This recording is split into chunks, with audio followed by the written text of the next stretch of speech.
Everyone, welcome to Fangirls Over 40. Today is actually quite special.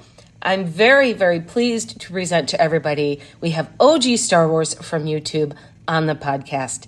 So, OG, how are you today? I am doing quite well, and you? Not too bad. Finally on the same continent since talking to you via Twitter over many thousands of miles. I was introduced to you by my daughter, who is a big Star Wars EU fan.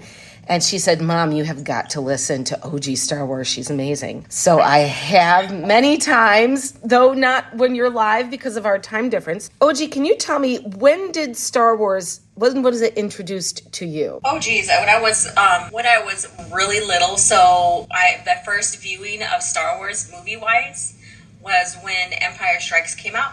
Empire Strikes Back, sorry, it's kind of morning. And my family was getting ready to take us to the drive-in theaters to watch it, and so my aunt and my grandma bought us the VHS for Star Wars, what is now called A New Hope.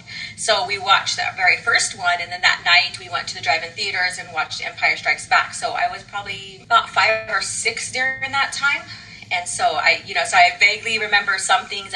Like one thing that I really remember, because when you're younger, you remember things more than the whole movies and stuff like that, is Han Solo getting encased in carbonite and me feeling like, what the heck, don't do this to him, as a child and stuff, and being in fear for him, and stuff. So that's my experience there. That's my introduction to Star Wars. Well, we have something kind of similar because I saw the original Star Wars A New Hope at our local drive-in theater. And so my mom took, I think, 4 of us. We were in our pajamas. I, again, was like probably maybe 3. I was about 5 or 6 again. So we were in the back of the station wagon. We had the really cruddy, clip on the car sound speaker, and we had popcorn and everything. Similarly, I have to say, the first thing I can remember about that is Han Solo in the Millennium Falcon. That's the thing that stuck in my head, was this ship just flying across the screen, and I went, that's cool, and I want to go on it. My husband and I have been on, we're going to loads of our local comic book stores here in Michigan, and we hit one of the antique malls, and I found these 2 books, Survivor's Quest. Oh, there you go. And Edge of Victory to Rebirth. Okay, so those are 2 great ones there. So very much Survivor's Quest is basically Luke and Mara's kind of like, I wouldn't say their honeymoon. Yeah. So it's not necessarily their honeymoon, but if you know about the Outbound Flight and what happened to that, this is kind of like its sequel to it. So Outbound Flight, which happens in the PT era. So you have George Savioff that's involved in that and stuff like that. And they're being called to investigate what they think is the Outbound Flight crash. And it involves the Luke and Mara, they're on their own for this mission. And the other one is New Jedi Order, which I began rereading again. So I'm going on book 2 of the 19-book series. But your book is kind of in the middle where Mara Jade gives birth to her son. So in Ireland, a lot of people there don't really know about the EU books. And they're not readily available, to be quite honest. If you find them there, you are very lucky. So a lot of Star Wars fans, they say they're George Lucas fans. They're fans of the original trilogy and then the prequels. And some of them, they find the books that they can, or they go online and try and read and find what they can. So I always kind of said, listen, if you're really big in the EU, I'm directing you to OG. Go just watch her videos and stuff. It'll catch you up. You'll be grand.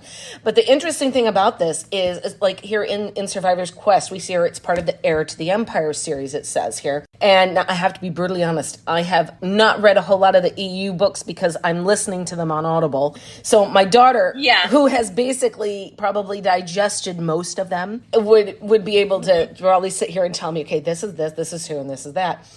And it has been really interesting because I know as bad as it sounds, but we have watched the new Star Wars stuff on Disney Plus to see what they've kind of done with it, and it is heartbreaking. Yeah. It is heartbreaking in the deepest part for many of the things, but the one that killed me the most was Kenobi, because I was like, y'all had a book and you didn't use it, and it just destroyed Y'all me. had the source. Y'all had the source and you just ignored it. And, especially among some of my friends who do the cosplaying, a lot of them are going back to the EU. and they are going through and finding the characters to cosplay, to go out there and share that with people. How much of your friends are into Star Wars? How much of your family into Star Wars? How do you get out there and kind of share your love for it? Okay, so first of all, I have my YouTube, which is supported by my kids. I have 3 adult children. One was my oldest. He was in the Marines. Now he's no longer in the Marines, and he's a big pop culture fan of many things, many genres and stuff like that. Okay. And then my 2 daughters, they're more into like MCU, all that, but they are a Star Wars fan too. They are a mixed bag here because they do like some of what Disney has brought out, but they don't agree with the direction to that they went with it, and we sit down and have this discussion because if you follow me on Twitter or you hear sometimes my YouTube content, like calf chat right now, because I'm so busy because I'm getting ready to have an art show next year. So it's just been live. I've been just doing live streams for right now. But I did get an Obi-Wan Kenobi video out. Oh, very good. I do have things that I have to listen to. That's one of them that's on my list. Yeah, this is about him and Siri Tachi. So check it wonderful. out. Oh, good. I'm looking forward to that. But with that and stuff, and people know how I feel, I still have about, the direction Luke Skywalker and Disney has taken the franchise and stuff. I still have these conversations with my kids and here in their reasoning because I am not like this bad guy on social media where people say, oh, she hates everything. No, I just don't hate the direction they went, and stuff like that. And so we talk, and they do agree, like when it comes to like Kylo or Ben Solo's direction, that they screwed it up significantly. Yes. There was potential there with him and stuff. So we have those conversations. And then I also tell them, well, he is the knockoff character to Jason Solo. Yes. So I kind of give them the history to let them decide where they want to be at and stuff. It's their choice and everything. So that's with the family. And then people I know, one of my great friends, she's a art teacher at the West Hills College here. She really loves, like I said, Star Wars and stuff like that. And she's tried to watch some of Disney stuff and just couldn't do it. And I love the tried. Yeah, she tried. She was like so hard. She's like, oh, me and my husband are watching this show. And I'm like, oh, well, have fun with that. And just let me know what you think about this. Yeah. And I think one of the shows was the Boba Fett one. By the way, I said, there's a better story. So I told her about the comic and stuff. And so she got them. And then she's like, is there any more like with the descendants of the Skywalkers? And I was like, oh, Legacy. Oh, yeah. And so I brought her, I let her have a couple of, I loaned her a couple of mine. And she really fell in love with the story. And so her husband found the whole collection for her and bought it. Label without the legend labels, nothing. So that some of them are pretty penny. Oh my gosh. And so she has the whole collection of Legacy now. I tell you what, that'd be a nice present to get, because currently I'm listening to Legacy Book 1. So it's so you do like a dub, huh? Yeah. This is the Legacy comic. So are you listening to Legacy of the Force? Yes, Legacy of the Force. Yeah. Okay. So so you're in the beginning of I'm starting at the beginning. I'm at the point now. I hope I'm saying which is the right book. It's they're trying to destroy. Oh God, I'm sorry. It's menopause brain that I can't remember names of things. It's just ridiculous now. But is it Jason? They're on there trying to destroy this kind of shippy thing that can hurt the whole universe. Why I haven't listened to it in 3 or 4 days. Oh my God. Oh, Center Point Station. Thank you. That's it. Absolutely perfect. That's where I am. That's where I am. Yeah, so you're on Betrayal right now for there we Center go. Point Station. Yes. I've really enjoyed, oh my God, I really enjoyed the when Han and Leia and Luke and Mara together at the dinner table. Oh my God. Yeah. I was chuckling. I was like, I wanted to see that. Could you imagine if Carrie Fisher and Harrison Ford and they had everybody at the table like that? I said, I would have paid so much money to go and watch that. That would have been great. Just for them to bicker at each other. Yes. and disagreements on where they need to be in their stance. And Han, but this is my this is my home planet. I'm going to go ahead and stick up for my home planet because we are about independence and stuff like that. I know. God bless him. I was like, this is great. I'm really enjoying that.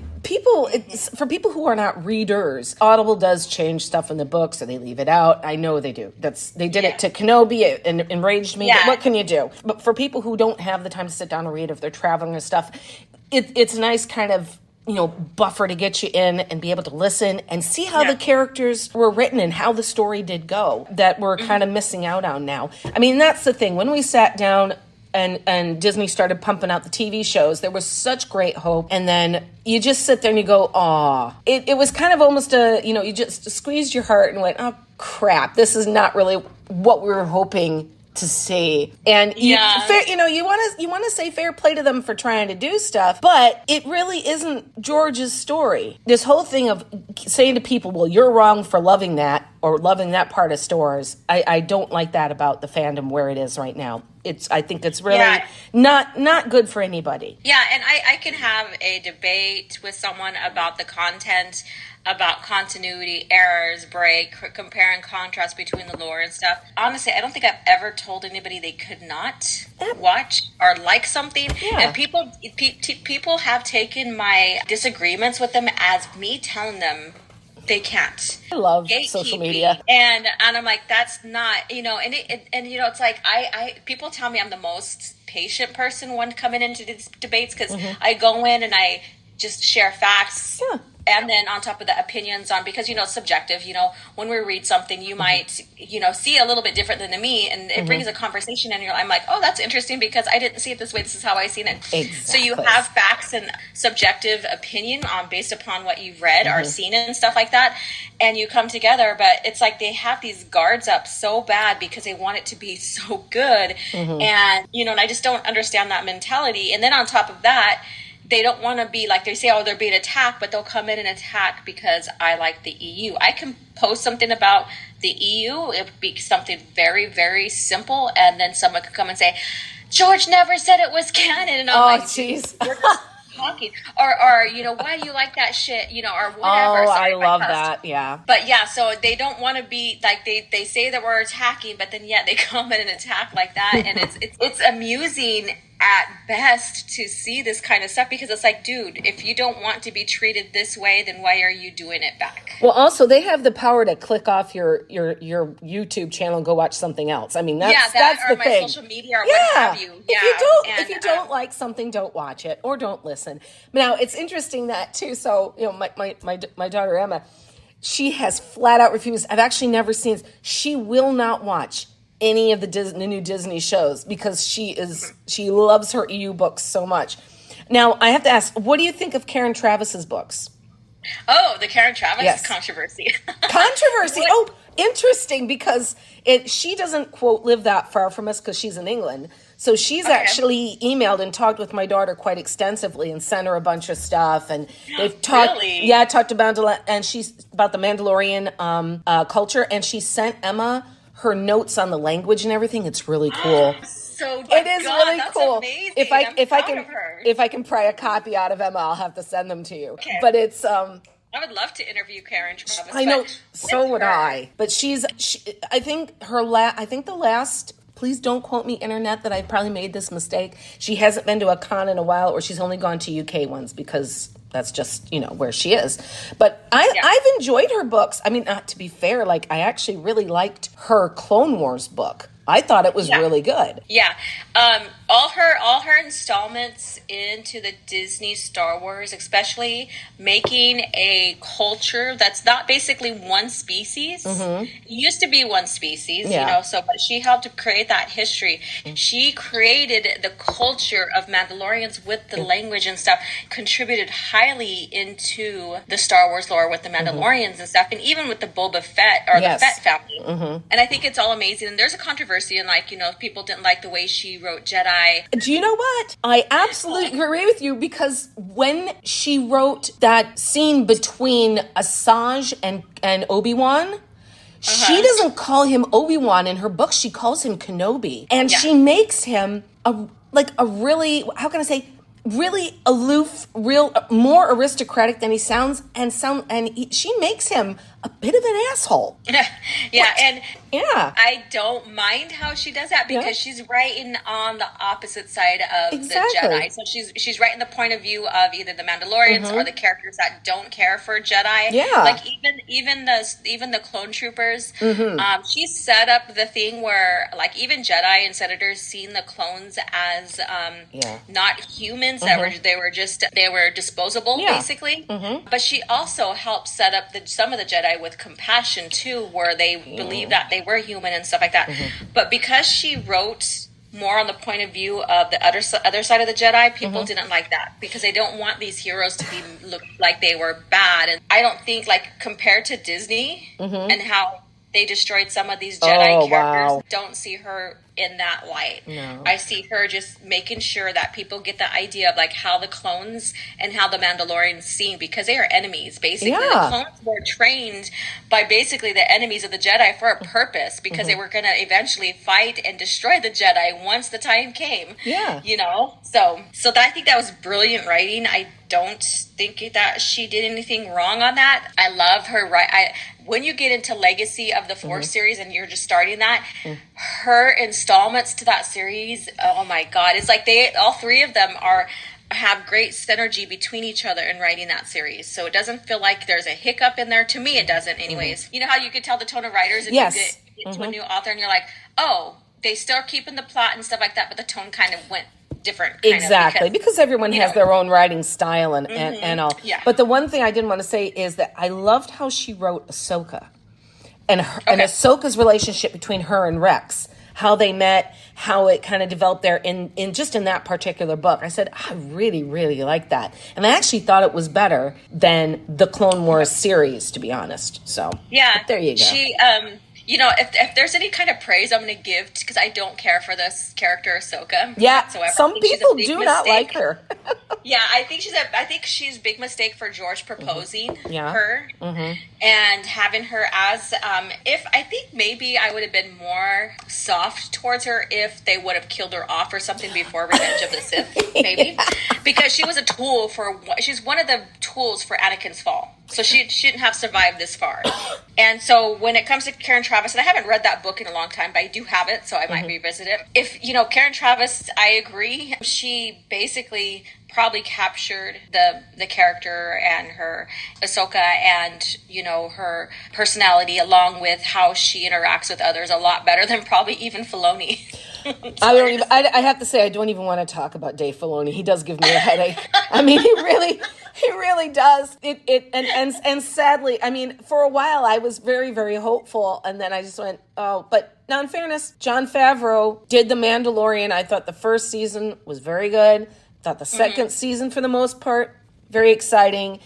And then it just kind of went, it's like, and this is where you look at these people, and, in there, and I have to say, I'm not even going to give Kathy airtime. I'm not, so that's all I'm going to say about Kathy. I just hope she leaves really soon. That's it. That's all, folks. That's all I'm going to give her. One character in the books, that Obi-Wan is my guy. I love my Obi. He's great. I love his relationship with Taria Damson. When I didn't know she existed a couple of years ago and I read it in the books, I was like, was it Star Wars, Clone Wars, Gambit, Stealth, and Siege? That part between the two of them was, for me, quite amazing, because Obi-Wan was always the old wise Jedi.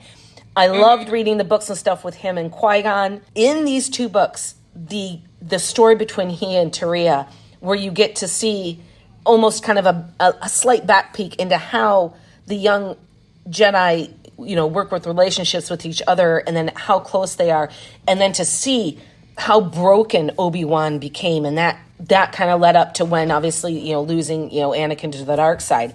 This just showed that he's just a person. The Jedi are not gods. They are good. They strive for these things, but they can be just as broken, as hurt as anybody else.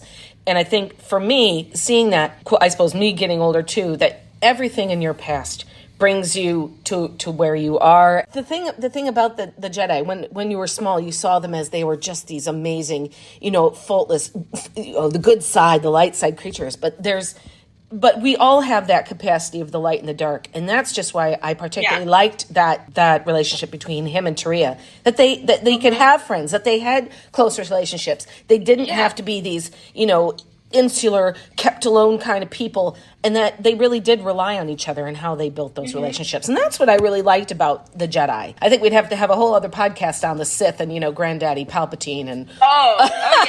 I've been doing the Sith right now on my channel. So we're getting into the Rule of Two now. So we just got done with Malgus's campaigns. Yes. And I went ahead, through the Book of Siths, I went ahead and just went over his campaigns, read his entries for his campaigns, got into his character a little bit with the chap. Man, that character, Malgus, oh my God, he is out there. Like, he is like, if you want to like talk about how corrupted Sith are and the pleasure they get with, conquering and power and all this other stuff, that's one thing to look into is Malgus, and he's in Deceived. So that book is, if you want to check out more, Malgus' campaign. Yeah, my daughter's got that. She's also a big Revan fan. Oh yeah, Revan. Yeah, Old Republic. Revan, yep. Talk about a guy who just can't decide. Yeah, exactly. Yeah, no, I just wanted to ask you. I know I don't know how much you've read, or if you like John Jackson Miller, or if he's, he's too new, or what he does. No, he's fine. Yeah, I had interviewed him, and I had a great time chatting with him. But I have his Lost Tribe of the Sith, the collected stories. So we just got that, and it is under the Legends title. Interesting to read. To sit down and now see the other side of the coin, so to speak. Because, as everybody would agree, I suppose Anakin, God bless his little shoe soles, did try. And people say, well, what if he had stayed to the light? But I think the whole point of it is he was never going to stay to the light. If he was the chosen one, he was going to hit both sides of the coin. And we were going to see this. My favorite, someone put up on on TikTok, was this little girl. She had watched the prequels with her family, and I think she was like 7, and she saw Anakin, and then she realized they watched the next one at the end of Revenge of the Sith, and she sees him become Darth Vader, and she cries. And I think inwardly, we're all like that. We're like, oh, Anakin, but that's all of us when we lose our way, if we get distressed and we think, depressed and there's no hope, and we just say, right, screw it, we're going this way.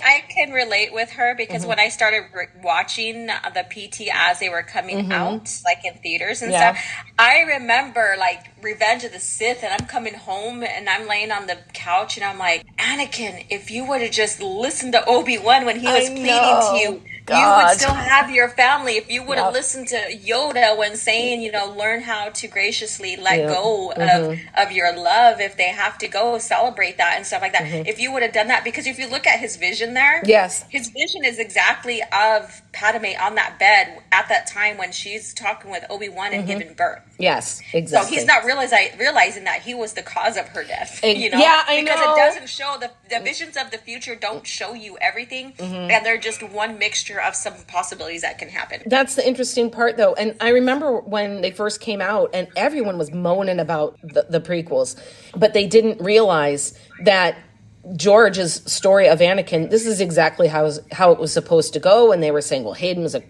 bad actor. No, he did exactly as he was told. He brought the character exactly where he was supposed to be. I mean, he was a young man, and he was going to be moody. He was going to be not sure. He was thinking that he knew everything when he didn't. And, Obi-Wan and Mace and Yoda are looking at him going, come on, just get your shit That's together. The classic, older teen, young adult attitude. Yes. It's like, I know more than my elders and my family, my parents, because they think they have it all figured out. And when they realize, like, once they get in their mid-20s, their 30s, like, oh, shit, I didn't have it figured out. My parents were right. I think every parent's favorite scene was the one where it says, take a seat, young Skywalker, Yes. So we can all relate to that one where the exactly. George got the essence of like how parents would have to deal with their young adult children and even teenagers. Oh my gosh, we've all been there. We know it. We just love it. We were once there too as that age, and so exactly. We have been there. That is so true. So I wanted to ask you too, do you go to many cons? Do you collaborate with other YouTubers?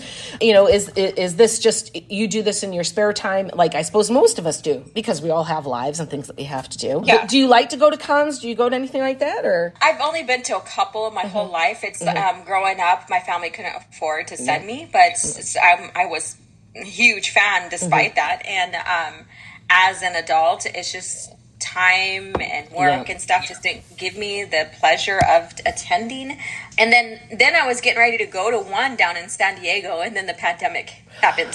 Oh, didn't we all love that? I got free pass to go in for the whole week and all of that, and then it got shut down because of the pandemic, and I was so bummed.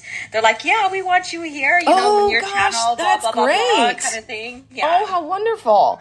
But yeah, totally. Now here's a question. Have you been out and about and somebody has either recognized you and said, hey, are you that chick from YouTube? Have you ever had that happen to you? In the local college's art studio, we're talking, and then they seen I think one of my just self-study projects I was painting. I think I was doing the Asajj Ventress one. I love Asajj. They're like watching me, and they're like, wait, I watched this person named OG Star Wars. You kind of sound like her, blah, blah, blah. I'm like, that's me. Yeah, oh my God. And stuff like that. And then I've also got another person just in conversation of Star Wars go to my channel. That's great. That's really interesting because I don't think that, like me, I don't worry about like, I need to get to 1 million subscribers. Oh, yeah.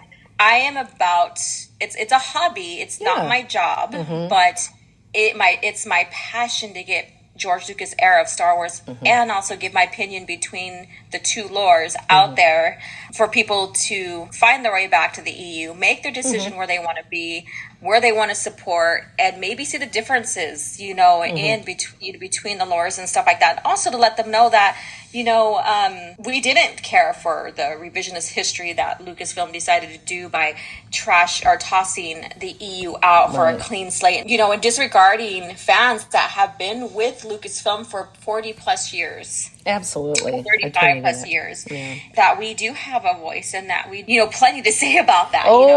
People do. We all have plenty to say about that. And being alienated, that is not, it's not, and then it doesn't feel great. And to be told that we're now less significant. Yeah, I do have to wonder why, all that stuff that they put out, it is so negative. Like, don't you want people to watch your stuff, even if they don't agree with it?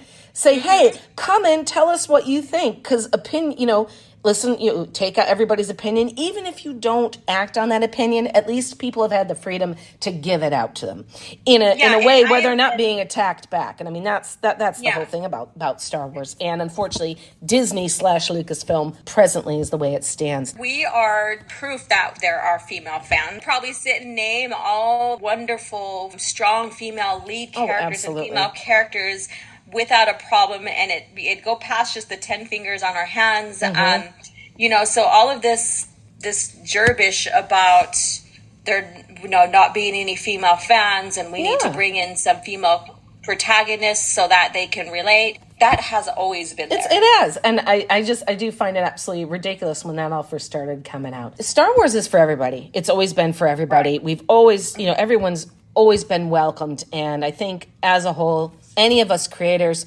or just fans just need to say, hey, we welcome everybody. We can always debate about it, and we can always love it. And I don't think there's anything wrong with that at all. Right. Exactly. Exactly. And that's why we're here. We're here, sharing the love and passion. And I am putting together the book of the week for Calf Chat. So it's another Marjade book, but I'm not telling you exactly what it's going to be. So stay tuned for that. Excellent. And then I'm having a collaboration with Matt Wilkins. Him and I are getting together this Thursday. We're recording back to back about 4 Star Wars artists like Jan Durasima, sorry. Yes. And some others, and even Ralph McCurry. So we're getting into the arts of Star Wars. And so we're going to have that. So that series should be coming out on his channel later on. That is great. So I'm excited about that. And so, I'm an artist. So he's like, and Laura always talks about the comic art and all this other stuff, So we have that collaboration coming on. And I just don't know when they're going to be aired yet. So, but I'm very excited for that. Well, we will definitely share links for all of that. I just want to thank you for joining us today. So everyone here at Fangirls Over 40, we were so glad you joined us. Of course, may the Force be with you.